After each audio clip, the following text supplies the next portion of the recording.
published, 17:30 Eastern Standard Time, the 7th of January 2018, updated, 4:01 Eastern Standard Time, the 8th of January 2018. There were unexpected treasures all over the place, like Ed Balls being cross-examined by BT Sport's Jake Humphrey on Norwich City's transfer plans and managing to divulge that all the money's been spent.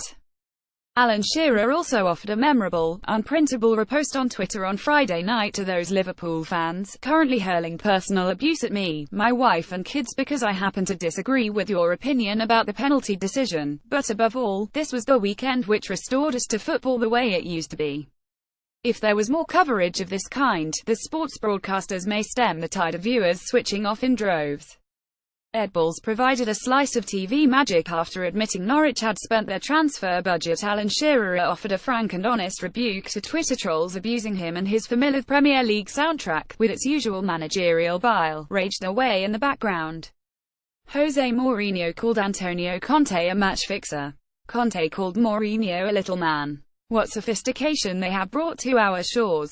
Yet like an exhilarating breath of fresh filed coast air, the BBC delivered us on third-round weekend to the real world of Fleetwood. Football focuses build up to the local team's tie with Leicester City provided the kaleidoscope of colour which used to belong to those long hours leading into the FA Cup final itself.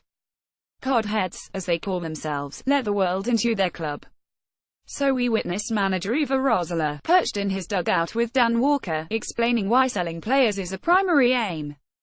We received Director of Football Greta Steinson's thoughts on his goalkeeper winning a year's supply of pizza. We heard fans tell the former England defender Alex Scott, excellent in her first live broadcast appearance, that defeat for Blackpool was the afternoon's top priority. Commentator Jonathan Pearce offered a brief valediction to Ted Lowry, the T-boy who rose to vice-chairman and who the club are mourning.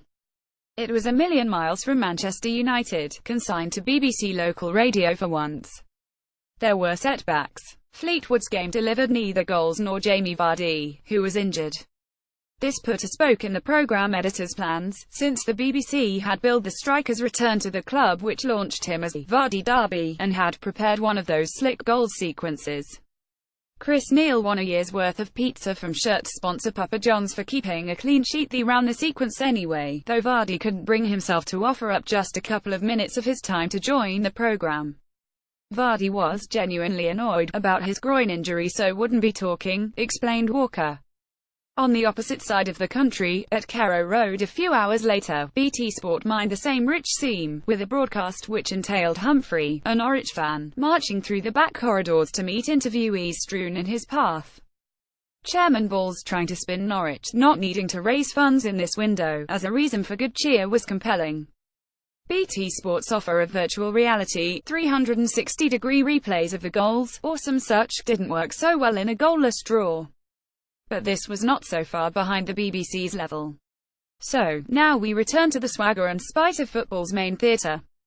The glimpse of something better lends support to an idea which would enhance hugely an FA Cup which has been searching for identity for years, guarantee every team from League One and below a home tie if they draw a top-flight team. There's a world of colour and imagination and ambition out there, if we only knock the door and step in. Dreams were dashed and kept alive during a dramatic week of thrills and spills in the FA Cup.